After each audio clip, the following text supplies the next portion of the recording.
Fala pessoal, aqui é o Josué Keps. Eu sou missionário na Aliança Bíblica Universitária do Brasil, a ABUB, e trabalho na região São Paulo e Mato Grosso do Sul, que chamamos de SPMS. Esse podcast da ABUB é o terceiro episódio da temporada Histórias da Missão, realizada pela região SPMS. Hoje a gente vai conhecer a história do Pedro Moura. Nessa temporada, estamos compartilhando histórias da nossa missão, contando um pouco sobre a vida de pessoas que foram de alguma maneira impactadas pelo Evangelho, seja por meio dos nossos grupos ou por estudantes que participaram da ABUB. Queremos encorajar você a trabalhar pela missão de Deus no lugar onde você está. Se você ainda não conhece a ABUB, essa é a sigla para Aliança Bíblica Universitária do Brasil, movimento missionário estudantil com mais de 60 anos no nosso país, e tem o objetivo de formar comunidade de discípulos transformados pelo Evangelho e que impactem o mundo estudantil, a igreja e a sociedade para a glória de Cristo. No nosso site estão nossas histórias e bases de fé, www.abub.org.br. Aproveita para ver se tem um grupo na sua escola, onde nós somos a ABS, ou na sua universidade, as ABUs. Também existe a ABP para os profissionais. Se você não encontrar um grupo aí na sua cidade, entre em contato com a gente, que nós podemos te ajudar a encontrar um grupo ou, quem sabe, começar um. Bom, agora vamos ouvir a história de hoje. Eu vou pedir para o nosso entrevistado se apresentar.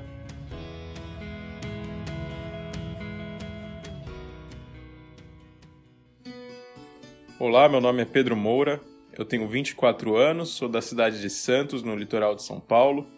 Legal, Pedro. E o que você estuda ou estudou?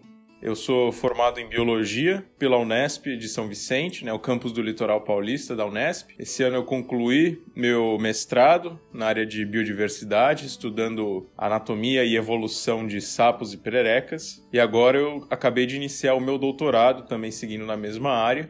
E, em paralelo a isso, eu também curso uma pós-graduação em teologia, porque eu tenho esse interesse no relacionamento entre a fé cristã e a ciência. Para quem já conhece o Pedro, ou ouve ele contando do seu currículo, pode imaginar que ele já tem uma longa caminhada na fé cristã, e por isso conseguiu se aprofundar tanto nesses assuntos complexos, como teologia, ciência e tudo mais. Mas conta pra gente, Pedro, é isso mesmo? Conta um pouco da sua história com a fé cristã. Bom, para aqueles que não sabem, eu não nasci numa família cristã, eu me converti ao cristianismo aproximadamente uns 5 anos durante a faculdade, e antes de eu ser cristão, eu não tinha muita compreensão sobre o que era a religião cristã, A minha família não é religiosa, segue uma certa forma de espiritismo, então eu não tive essa educação enquanto criança.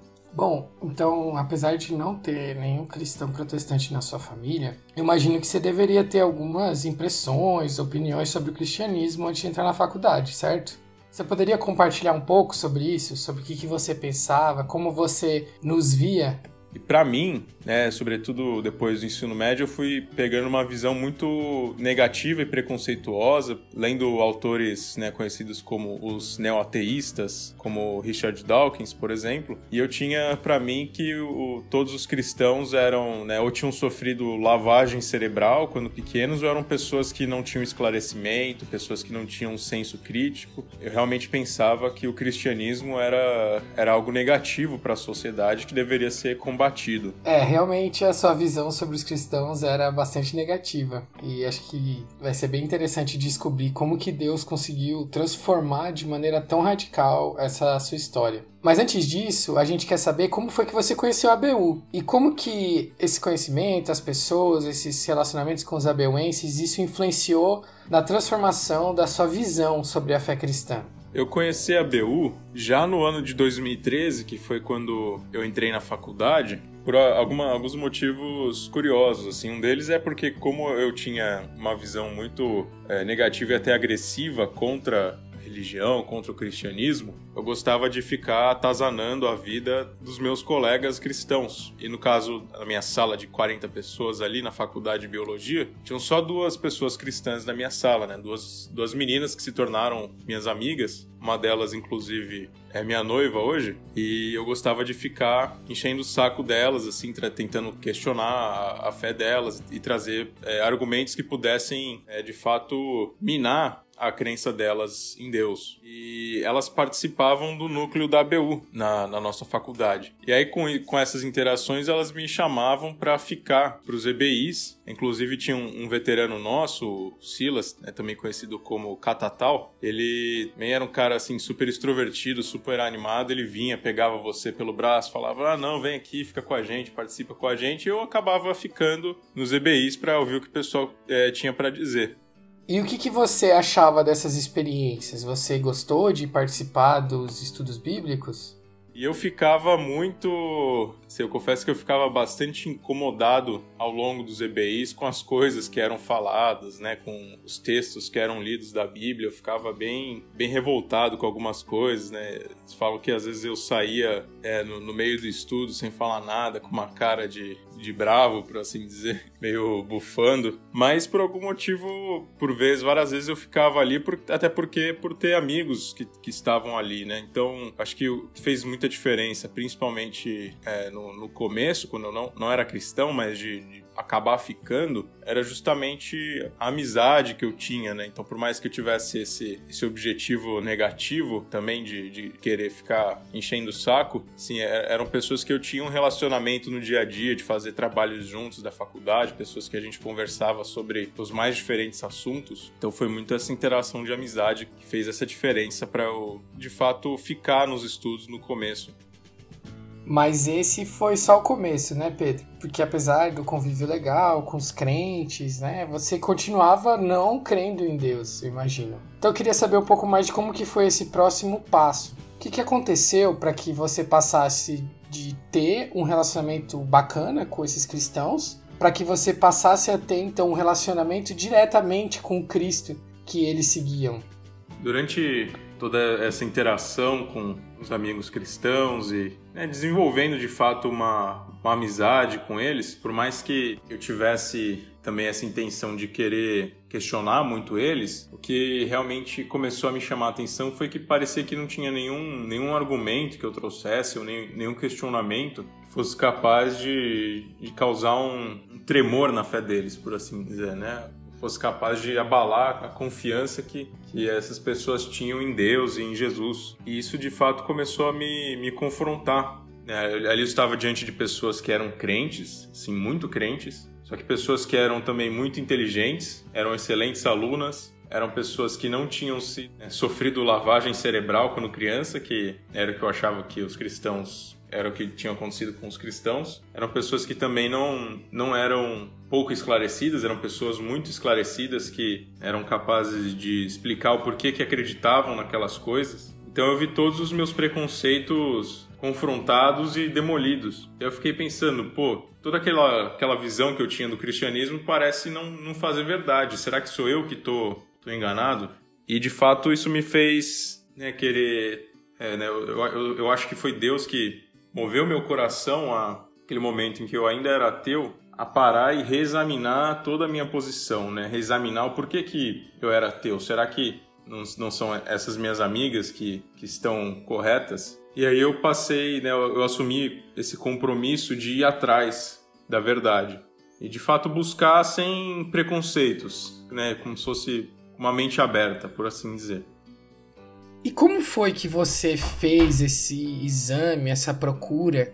Que caminho que você seguiu para encontrar essa verdade? Eu fui buscando primeiro estudar por conta e também conversando com essas pessoas. E eu fui vendo que parecia que cada vez ia fazendo mais sentido para mim. Essa ideia de que existiria um Deus e de que Jesus... Eu, por exemplo, acreditava que Jesus não havia nem existido, que é um absurdo do ponto de vista histórico, mas algumas pessoas, por puro... preconceito religioso, pensam dessa forma também, e as coisas foram fazendo cada vez mais sentido para mim, até o momento que eu perguntei para uma dessas minhas amigas se eu podia conhecer a igreja dela, eu fiquei muito curioso, e aí eu fui lá na primeira igreja presbiteriana de Santos, que é a igreja na qual eu congrego até hoje, e também tive todos os meus preconceitos abalados, porque eu achei que ia chegar lá, ia ter um cara gritando, que iam passar a máquina do cartão de crédito para roubar o dízimo de todo mundo. E não foi nada disso, assim, muito pelo contrário. Eu vi ali pessoas muito sinceras, com uma mensagem, né, que me chamou muita atenção, né, que não era uma mensagem simplesmente de juízo, uma mensagem de opressão, mas uma mensagem do evangelho, de fato. Eu fiquei, até que é legal isso daqui. E eu fui novamente, e na segunda vez que eu fui, a gente ficou para a escola bíblica dominical dos jovens, e teve um momento assim que no meu pensamento foi talvez o momento no qual se eu pudesse apontar um momento da minha conversão, diria que foi esse, no qual depois do estudo os jovens estavam todos ali e resolveram cantar uma música de louvor, que eu confesso que eu não me lembro qual a música, mas e naquele momento eu estava vendo todas as pessoas ali, pessoas assim, pessoas como eu, e de fato assim, adorando a Deus com sinceridade de coração, de espírito e de fato mostrando como aquilo era real na vida delas. E naquele momento eu me dei conta, assim, me veio uma coisa assim de caramba, isso daqui é verdade, isso daqui é real. E a partir disso Deus moveu o meu coração, com seu espírito, para que eu assumisse esse compromisso com Ele, por meio de Jesus. E eu diria que foi assim que eu me tornei um cristão.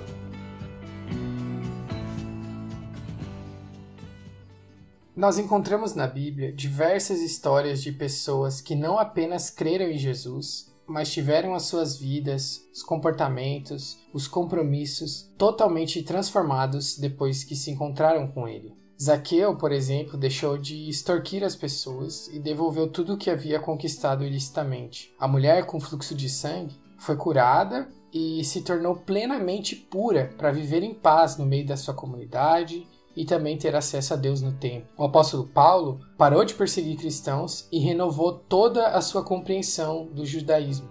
Algumas dessas mudanças acontecem mais no comportamento, na maneira de agir, nas palavras e nos relacionamentos. Mas outras muito importantes se dão na mente, na compreensão do mundo ao redor e na maneira de lidar com a realidade, com os estudos e com a ciência. Sua história tem um pouco de tudo isso, né, Pedro? Conta pra gente como tem sido o impacto das verdades do Evangelho na sua vida desde que você se tornou um discípulo de Jesus. Crer no Evangelho, ser um discípulo de Jesus, viver de fato em comunhão com Deus, tem feito diferença na minha vida de formas que eu nunca imaginei. Não só no aspecto de me dar esperança, de me dar conforto em tempos difíceis, de crer de que existe um Deus que é Pai e que governa todas as coisas, que tudo caminha de acordo com o propósito dele, que eu não preciso ter medo porque meu futuro já está seguro nas mãos de Jesus, mas também agora, a partir da visão do Evangelho, eu tenho agora, por exemplo, um propósito do porquê que eu faço a ciência, Sendo um cristão, eu posso entender por que eu faço ciência, por que faz sentido fazer ciência, por que faz sentido eu me preocupar em compreender o mundo à minha volta. De fato, parece que toda a minha vida ganhou assim uma estrutura de compreensão e propósito muito, muito maior do que eu poderia imaginar, não só numa questão pessoal, mas de forma muito abrangente. Isso para tudo aquilo que a gente faz. E de forma muito significativa, algo que mudou muito na minha vida foi que eu senti que ter uma visão cristã, ou buscar desenvolver uma visão cristã das coisas, me deu um embasamento muito maior para avaliar tudo aquilo à minha volta, do ponto de vista de ideias, do ponto de vista intelectual mesmo. Isso é algo que parece muito contraditório para as pessoas, O cristianismo geralmente é visto como algo muito irracional, como algo que promove algum tipo de fideísmo cego. Na verdade, me tornando cristão, eu me vi muito mais estimulado a desenvolver um senso crítico, de como Paulo fala, de julgar todas as coisas e reter aquilo que é bom. Eu desenvolver o meu trabalho acadêmico, eu querer buscar o meu casamento e formar a minha família, tudo isso está inserido num propósito maior de toda uma história do povo de Deus, e não simplesmente eu querendo fazer aquilo que me faz sentir feliz nesse momento como algo vazio, porque amanhã eu vou morrer e tudo vai se acabar, mas de fato como algo muito mais abrangente, com muito mais significado. E acho que isso faz toda a diferença, assim, de fato o evangelho impactando todas as áreas da minha vida. Assim, eu sou muito grato a Deus por isso.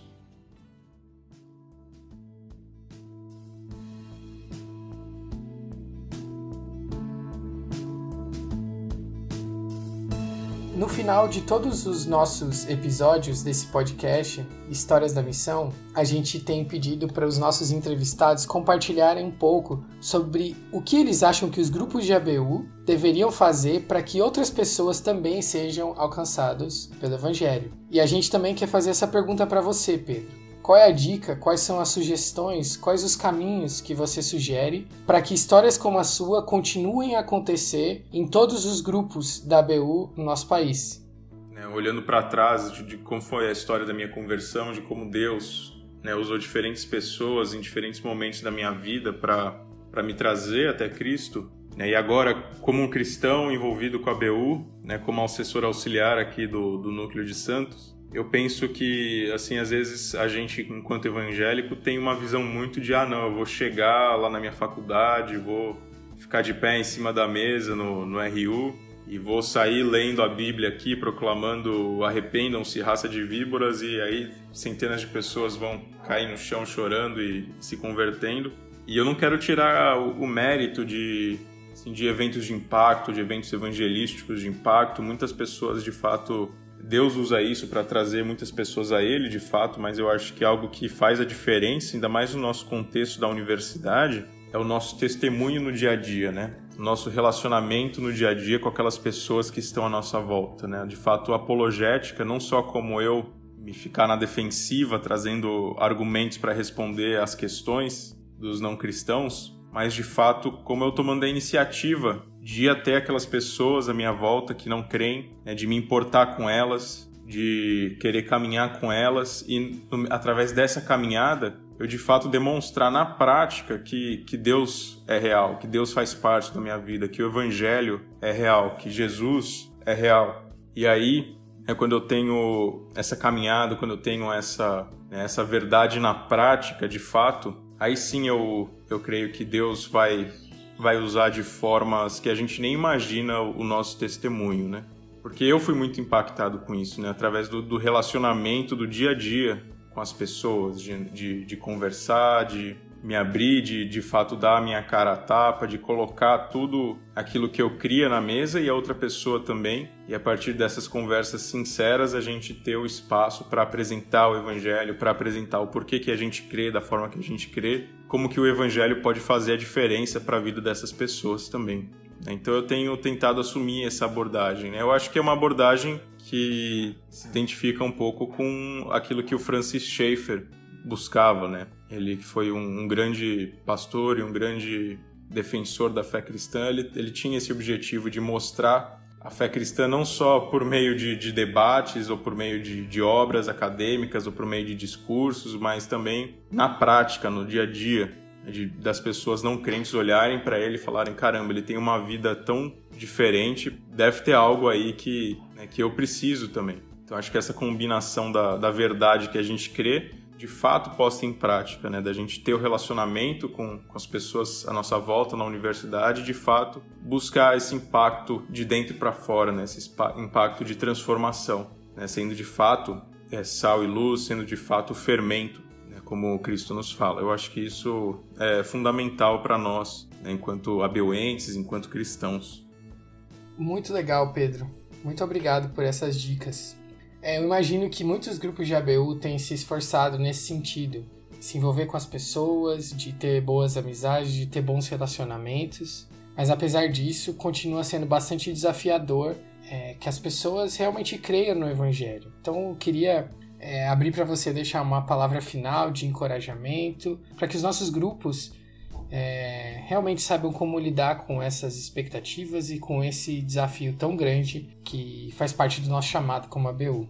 E com isso eu quero deixar bem claro que a mensagem do Evangelho ela sempre vai causar escândalo onde quer que seja, A gente não pode também achar que se eu cumprir certos requisitos, isso significa que necessariamente as pessoas vão receber aquilo da melhor forma. Ou também eu não posso achar que com isso eu deveria sempre tentar transformar ao máximo a mensagem do evangelho para se encaixar no que as pessoas querem ouvir, né? Mas é de fato mostrar na prática que o evangelho é real, que o evangelho é aquilo que essas pessoas também precisam e que elas não sabem disso. E eu atesto isso, né, por meio da diferença que isso faz na minha vida, né?